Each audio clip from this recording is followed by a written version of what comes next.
said, ask him about the room in Tunica, Mississippi Oh, with Ron. He will know what you're talking about. Good for my Ron, yeah. You remember? There must be a story behind that room. It's a story. You can't tell it here? I can tell it here.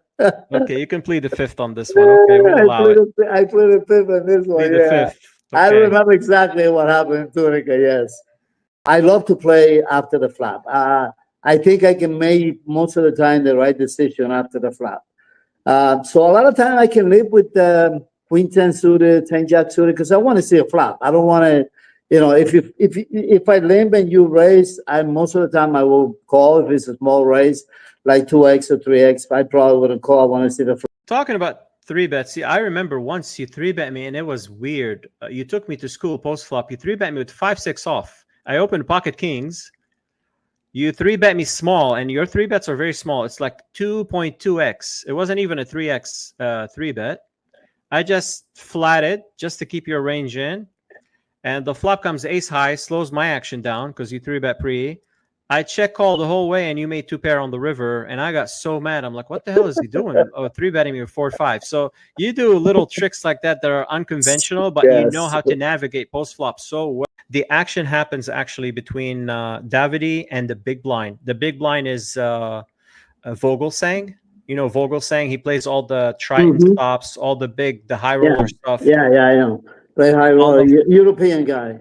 European guy. He's the one that hides everything. You were talking about you don't wear glasses. This guy wears a hoodie, hides his mouth. Everything, yeah. We want to talk about this because a lot of pros give him shit about how he hides everything. It's too much. Yeah.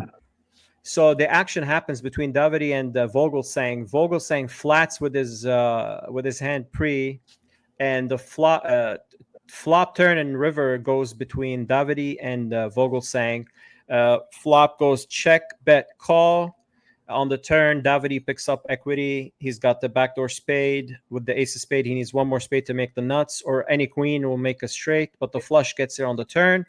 Turn goes check, bet 66% or 70%, call. River is an ace, goes check, check, and it goes to showdown. Let's watch the hand real quick.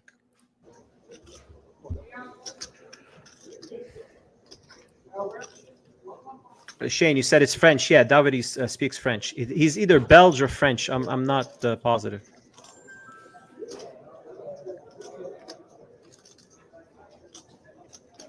Christophe Vogelsang qui défend aussi sa big blind, qui est toujours très bien équipé. Très dur de lire des tels. He's saying in French that it's hard to read Vogelsang. Trouver des tels sur son front. And then he makes a joke. He's like, I can read his forehead because that's the only thing you can see. That's the only thing he's showing. Si j'ai l'as de pique, je trouve ça cool de bet ici. Je bloque beaucoup de mains fortes. C'est huge de voler le coup déjà ici. 75. Je fais 75 pour voler 265. He bets 3 bigs, a little bit less than third. Si je call, j'ai encore une certaine équité.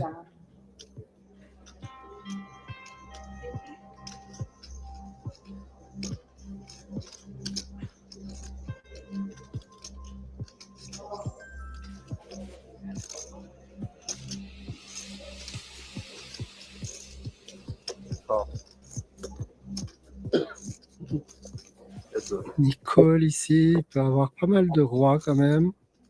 Brad Owen gets out of the picture. Now it's heads up. La turn est intéressante. C'est peut-être une des plus belles du paquet, le 10 de pique. Je joue flush draw et une gut shot.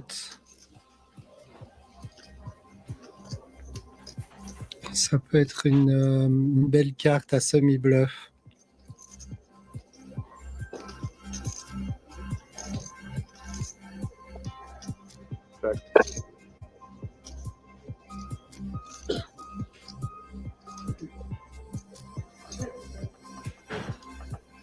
En espérant qu'il me check raise pas all-in, mais je pense qu'il va plus souvent check call. 225. Bet 225. He goes for 70% pot. Big bet. I like this play, by the way, versus the Je big blind. préfère qu'il fold.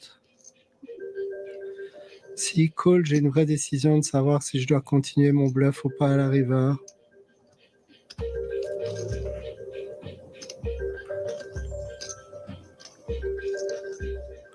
Je pense que je devrais.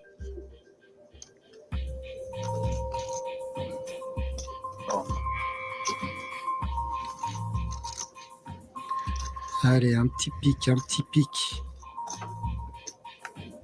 He's like spade, spade. Allez, là, c'est magnifique. Je dis magnifique, mais je perds encore contre une partie de sa range, mais je suis content de ne pas devoir bluffer. Parce que je bats maintenant tous ses rois. Il y a quand même pas mal de rois possibles dans sa range.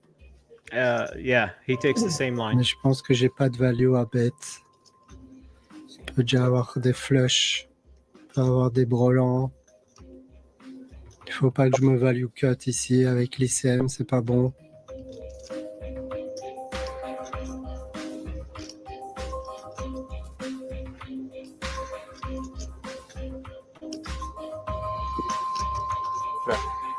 Check, check. Vogel saying shows king, queen suited. Ouais, c'est bon, je gagne. He had the best hand all the way, and then Davide gets there. Allez, All right, magnifique. let's Belle discuss river. a little bit the thought process. Okay, pre-flop with ace jack Manny. How often are you three betting button, and how often are you calling with ace jack off there? If it's if I just have one person, I probably three bet it. I say I don't know, maybe 25% of the time. If there's more than one person, I definitely would three bet a little bit more because I don't want to play that hand with maybe with one person or two taps. I like it. Yeah. Shane, what do you think? Yeah, I'd probably call here more than a solver would. I'm pretty sure it's just gonna be like a mix, like you just 50-50 it. But what I do typically is like a late position open should have a bunch of shitty aces. You know, you should have some like ace 2 suited, ace 3, ace 8 off. So I want to keep them all in. So I click the call with ace jack a ton. And then when I have like a hand like ace 8 offsuit, ace 9 offsuit, I three bet those. They're shittier. I don't mind if he four bets.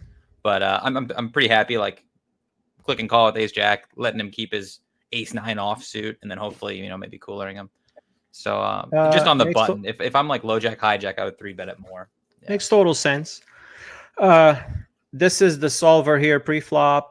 I give the both 60 big blinds, even though in the video it was 60 big blind versus Davide had over 100 bigs. But this will give us an idea. Ace jack off is kind of like Manny says. This is heads up. It's not three-way. So, I mean, just because the solver doesn't solve three-way, but it's raising about 37 to 40% and just flatting 60%. It makes sense. Ace jack suited is kind of almost doing the same frequency. Normally, the solver likes to three bet offsuits and just flatting from position with the suited combos. Here, it's kind of doing the opposite a little bit. Like ace king suited is pure three bet, and ace king off is like doing some flatting and more three betting. And then ace queen, ace jack is mixing, kind of like what Manny said. And our bluffs are like king 6, king 7 suited, and all the suited ace x up to ace 8, and then flatting ace 9, ace 10, mixing ace jack suited. And the pocket pairs mixing a little bit. Tens is like almost 40, 60. Jacks pure three bet, queens, kings, aces pure three bet. So yeah.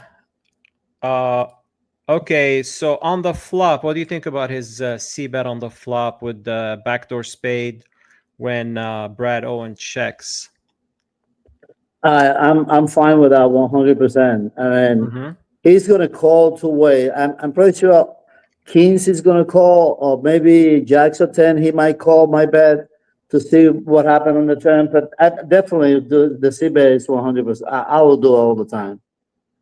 You like it? No, he wasn't the opener. He didn't. Davide didn't open. It was Brad checked, and he starts stabbing. Davide starts stabbing. Okay, so the ace jack wasn't the opener of the hand. Yeah, ace jack just flatted on the button. Brad Owen opens. We don't know what Brad Oh, okay. I see what you mean. Yeah. So, okay, yeah. So the king queen then check call the flop. That's had. what happened. Correct. Yes. All right. I still don't mind the bet enough on the flop after he checked. Just Mm-hmm. yeah. If he has a king, he's gonna call. Or like I say, if it's a jacks or 10, maybe he's gonna call to see the turn. But I don't mind that the bet. If it has any bad ace, any ace 8, ace 9, those hands that he can have, or a small pair or something, like, he's gonna fold the hand. So I don't mind. I don't mind to bet that flop with the ace jack. Yeah, I like it with the backdoor. Yeah, and he picked up equity on the turn, just kept barreling. I Yeah, like it, especially against the big blind. I like to put a lot of pressure. And the turn was a great card for him too. It was. It sure was. Okay, let's move on to some questions from the chat. We have a bunch of some comments, some questions. For questions for the legend. Donald Brown, Doc Brown. Shout out to Doc. You know Donald Brown. He's a chiropractor, retired now. Very well. Yes, I know him very well. Yes. One of Tampa's best.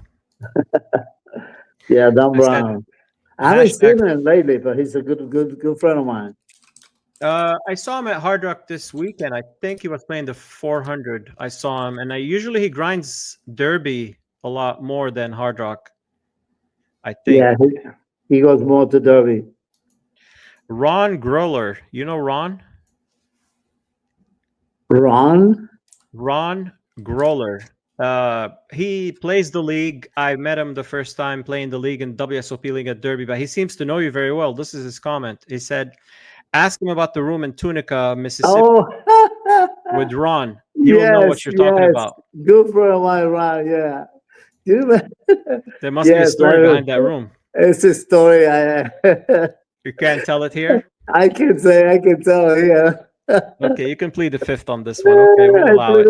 I plead the fifth on this one. Plead the fifth. Okay. I remember exactly what happened in Tunica, yes. Oh, shit. Okay, we keep it on the down low. Jeremy Costa. You know Jeremy? He used to grind here at Tampa. Then he moved to another state. He says he put the emoji, like 2 hands emoji like this, like respect. Yeah. I know Jeremy Costa, yes. Jimmy Farnsworth. You know Jimmy. Jimmy? Eminem. Jimmy Farnsworth. He hasn't been there in a while. He hasn't been there in a while. I'm sure you know him. Me and him are going to work on something, actually. Something is in the works. I'm going to talk about it with you, Shane. I'm trying to put a little master class together, but I don't want to say too much on here. Eminem is in the house. Manny Minaya. Eminem. Yes. Jeff Ferrara. You know Jeff? Yes. Manny is a menace on the tables. No fear whatsoever. Danny Lobato. Oh, you know Danny, my good friend Danny. Okay, Danny has a question for you. He says, he want to know why I limp so much. Yes, he said, ask Manny what's his philosophy about limping so much, even open limping. Well, I try to adapt to new school poker, but I'm still old school. I love to play after the flop. I can't stand it. I mean, if I have aces and king, I'm going to put all my chips there pre-flop if you force me to do that, especially in the big tournament, late in the tournament. I love to play after the flop. I think I can make most of the time the right decision after the flop.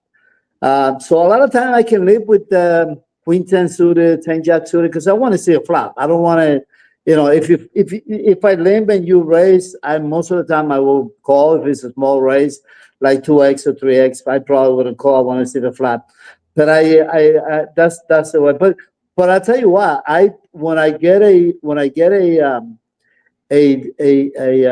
raise hand, most of the time I will raise. I might limp like maybe 5%, but if I have a raise hand, I'm going to raise most of the time. in my opinion, all the great players, all the great tournament players, Jeremy Becker is one of them. He says he likes to play post flop a lot. Yeah, You say the same. I Those can stand. days, Yeah, I say it all the time. The 5-bet, 6-bet with like king 7 off and ace deuce off. Those days are over. Like even yeah, you see the high rollers, nobody's doing that anymore. yeah, Nobody's yeah, 5-6 yeah, betting yeah, with yeah. bullshit going to war pre-flop. But tournament poker is played post-flop. Not doesn't mean we're gonna limp everything, but mixing No, limps every no, once in a while no. is fine. Yeah, and I can four bet anybody. I understand that, but I don't. I like to shift. I like to play post flop most of the time. Talking about 3-bets, see, I remember once you 3-bet me and it was weird. You took me to school post-flop. You 3-bet me with 5-6 off. I opened pocket kings. You 3-bet me small, and your 3-bets are very small. It's like 2.2x. It wasn't even a 3x 3-bet. I just flatted just to keep your range in. And the flop comes ace high, slows my action down because you 3-bet pre. I check call the whole way, and you made 2-pair on the river, and I got so mad. I'm like, what the hell is he doing? Oh, 3-betting me with 4-5. So you do little tricks like that that are unconventional, but you know Yes. how to navigate post flop so well. Sometimes I do that. The reason is, for example, that three bet. If you like, I have 5-6 off, and you have two kings. I three bet and I three bet small because I can get out of the hand. If you four bet me big, I can just play the hand down. But if I get lucky in the hand and the flat comes like king deuce, I'm gonna get most of your chips most of the time. Right. Yeah. Stephen Buckner, shout out to Cuz. He said he's replying to Danny's Oh, comment. Steve Buckner, yeah, cuz he's a Cuz, good friend of mine back in the day, Steve. if you limp and get raised it's a lot cheaper to see the flop. That's his response. Yes, it's true that too. That's also true. Yes. And then Danny responds. He said, "I get it, but you don't have the opportunity to take it down pre, and you lose the chance to take the lead in the hand. I believe Manny does it." Yeah, I don't like to take it pre flop. I mean, I like to see the flop. I don't, and like I said before, it's I think I can make the right decision after the flop. Pre flop, there's no decision to make. If you got queens and I got aces and all the chips goes in the even with aces, I don't I don't know. That's the way. If he folds me, of course I'm gonna fold the hand. I'm gonna call, but I like to see the flop. I like to play post flop. That's what Danny says. He says, "I believe Manny does it because he's so good post flop," which is true. Yeah. Steven Cuz says, haven't played enough with him. Yeah, I play with him 2 times. Yeah. You played with Cuz? Yeah, yeah. He probably don't remember it, but I play with him. Yes, a lot of times. And then Danny responds. He's like, "Yeah, I hear you. I have played many times with him for years." Yeah. There's a little bit of out of line question here. I don't know if I want to ask it. Haley Bibby, you know who that is? Haley Bibby. I feel like it's a fake account. She says, "What's your favorite position? Doggy style, missionary, button, under the gun." Little out of line question. Jesus Christ. I don't know who that is. I'm not friends with her either. I don't know. I don't know who that is either. That's Bluff funny. Catchers. Who's Bluff Catchers? Do you know that page? Bluff Catchers? I don't know who owns it. It says one of my favorites, talking about you. Yeah, no, I don't know what that page is. But I don't know who owns that page. No, me neither. This wraps up the questions from the chat. Shane, what do you think about limping? Are you ever open limping? I never see him doing that ever since I've been playing with I got him. a lot of thoughts on it. I don't think I've ever seen him. No, I never seen him. Blinds. No, I never seen him. Maybe small blind. I've seen him do it with the small blind small a ton. I limp heads up a ton when we're playing like a heads up match. Yeah. But it's limited to that. I think it can work. I think just because I don't do it doesn't mean like it's bad that Manny does or something. I think if Manny were to limp a hand against like a reg or anyone in like a 5K or 10K field, I think it just wouldn't work. I think he wouldn't get chips out of the pot, and even if he's pretty good post, no one's going broken. Like no like good regs are going to go broken like a limp pot. So say he like someone wants to limp like 6-7 of hearts, and it comes like king 6-6, and like, oh cool, you saw the flop, you hit your sixes. like no one's gonna lose more than like 5 big blinds there. Like, Yeah. as like a reg. Say I have like king 10 in that hand, and like you limp this 6-7. I would probably just donk 1 big blind, and if you raised me, I would just like muck. I would just like fold the king.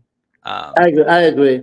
It's just like you limped in, and now you want to pile chips in. I think you have it. Like that's how I kind of approach like limp pots.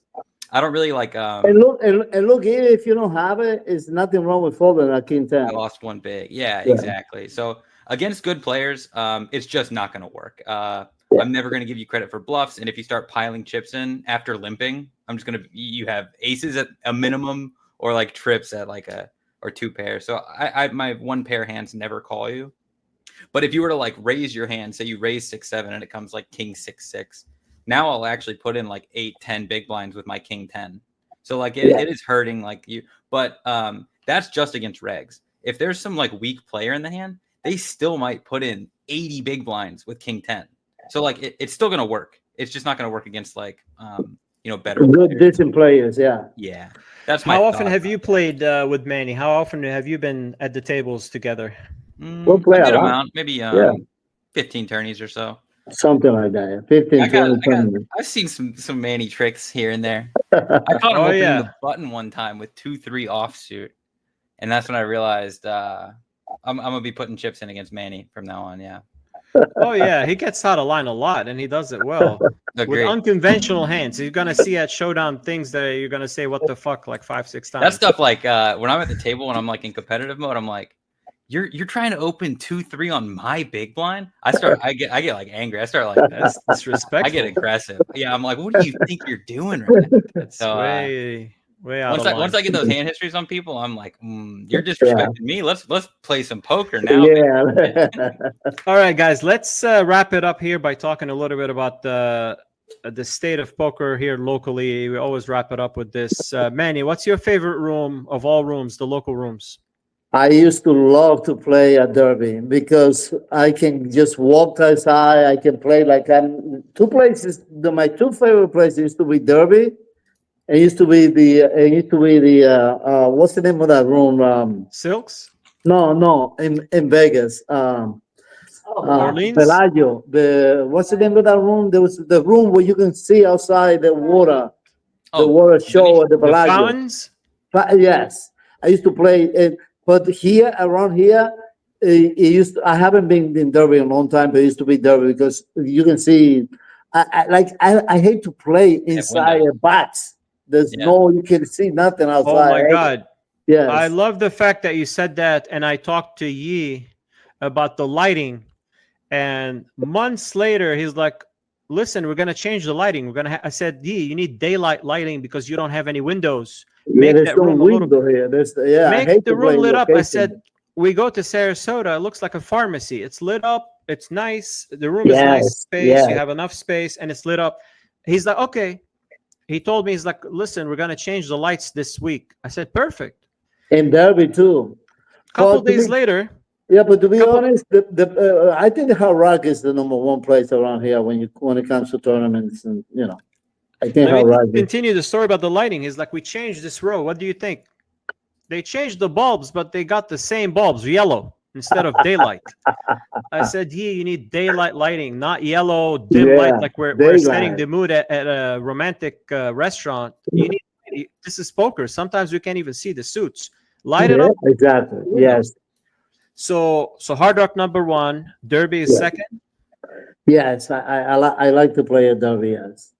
Derby has a good, like you said, because you see outside, it's windows. When you get a break, you just walk outside, get fresh air, So nice, like the old poker room, before they moved to the new one, you used to walk in the back smoking door and you're outside. You can see the sun. Exactly, yes. There you go. The new one, it's like a dungeon. There's no place to go. You have to go up the escalator to kind of go in the parking lot. But I haven't been in Derby. Did they move the poker room over there? No, same. It's the same poker room, right? Same poker room. I'm talking Hard Rock. There's no outside. Oh, the Hard Rock. Yes, definitely. Yes. So Hard Rock first, Derby second. One thing I don't like about Hard Rock, like today, for example, Derby has the 200 buy-in.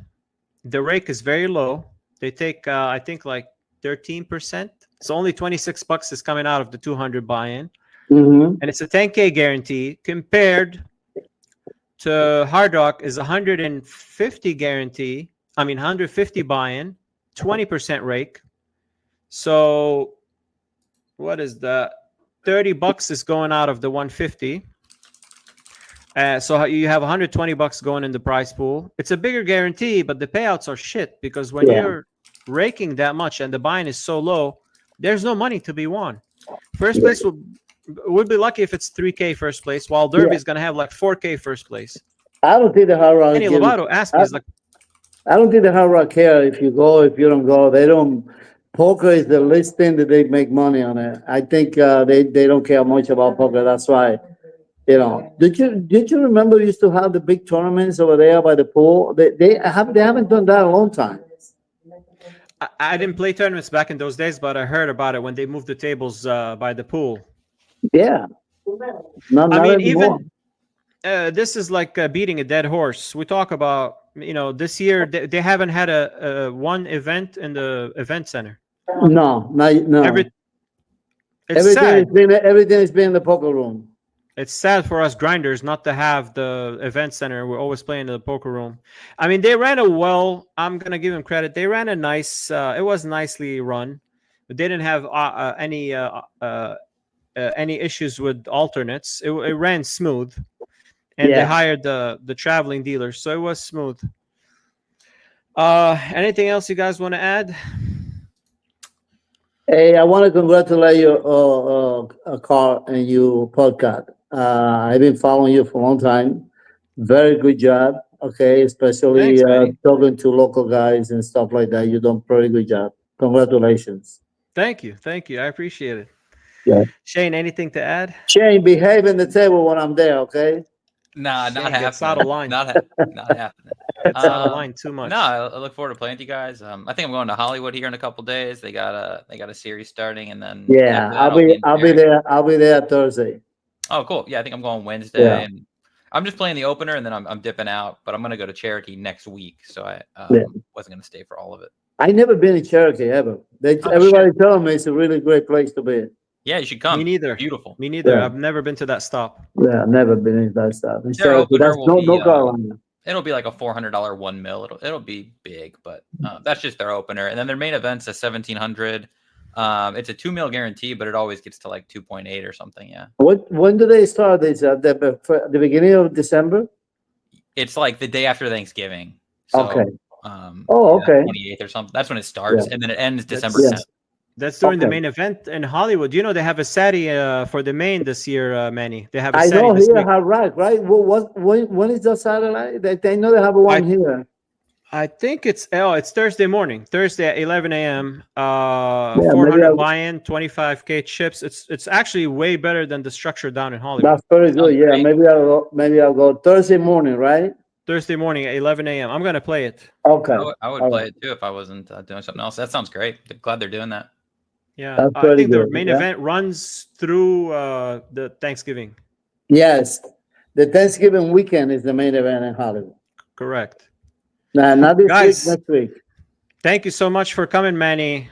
Shane, take care of yourself, okay? Cheers, The legend finally made the podcast. I'm gonna do some editing here, and it'll be released in a couple of days. Appreciate you. Thank you. Congratulations. Guys, see ya at the tables. Thank you. Bye-bye.